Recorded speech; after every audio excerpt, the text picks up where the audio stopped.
What is ethical judgment? Ethics is concerned with the kind of people we are, but also with the things we do or fail to do. This could be called the ethics of doing.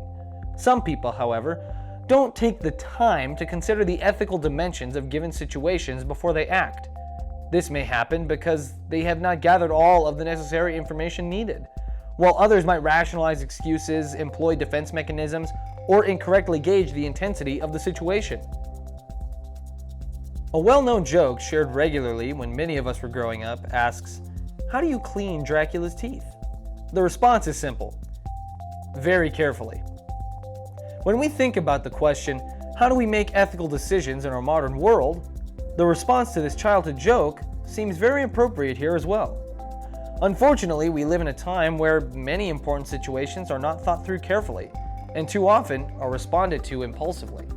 We need to help students realize that in order to know what to do in a given situation, they should explore issues carefully, gathering all the relevant facts, considering the actions involved, and evaluating the potential consequences. Once they've clarified these points, their personal values can guide them in making a final decision. This is the process and basis for what we can call ethical judgment. Judgment on an ethical issue will usually depend on two things: values and priorities. Values are the things that we hold important for our sense of who we are. They are expressed in statements such as, "Human life and dignity should be protected," or "Cheating is wrong." They develop over time and are influenced by family, religion, education, peers, and a whole range of experiences, both good and bad, that have helped shape us. In some situations, even people who agree on the same values will disagree on the decision because a particular situation brings different values into conflict. This will require people to prioritize their values. It's something referred to as an ethical dilemma, where there does not seem to be any solution without compromising one's values, or where one's decision may have negative consequences. This was famously demonstrated by social psychologist Stanley Milgram, whose research experiment exposed how external social forces, even the most subtle, have surprisingly powerful effects on our behavior and our ethical judgment.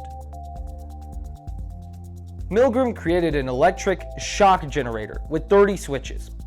Each switch was marked clearly with 15-volt increments, ranging from 15 to 450 volts.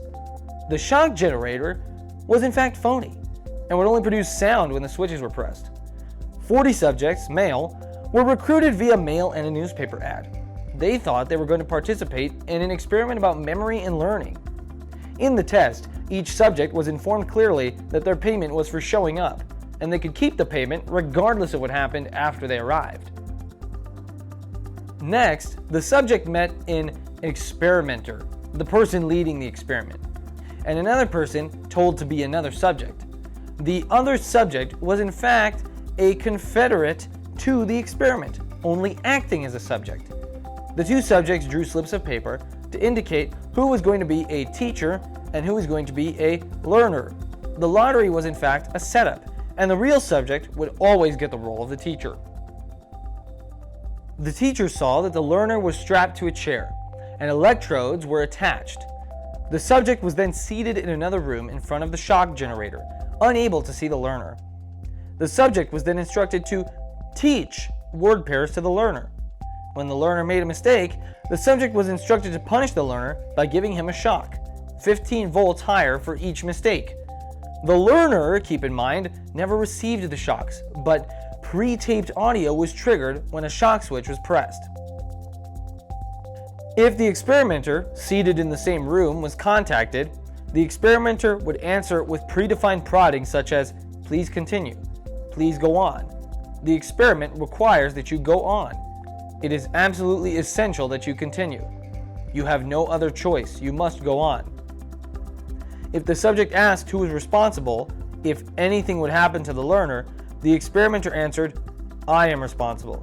This gave the subject a relief, and many continued with the process of administering shocks.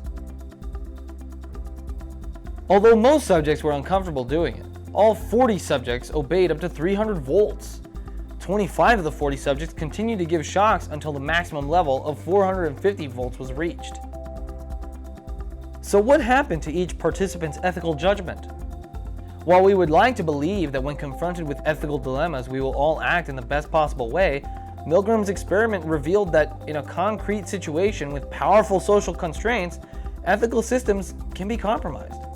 This experiment also shows us the necessity for people to improve their ethical judgment. If we provide students with strategies to disseminate situations for their ethical implications, they can better determine how to act. It's only by their careful exploration of the problem, sometimes aided by the insights and different perspectives of others, can good ethical choices be enacted.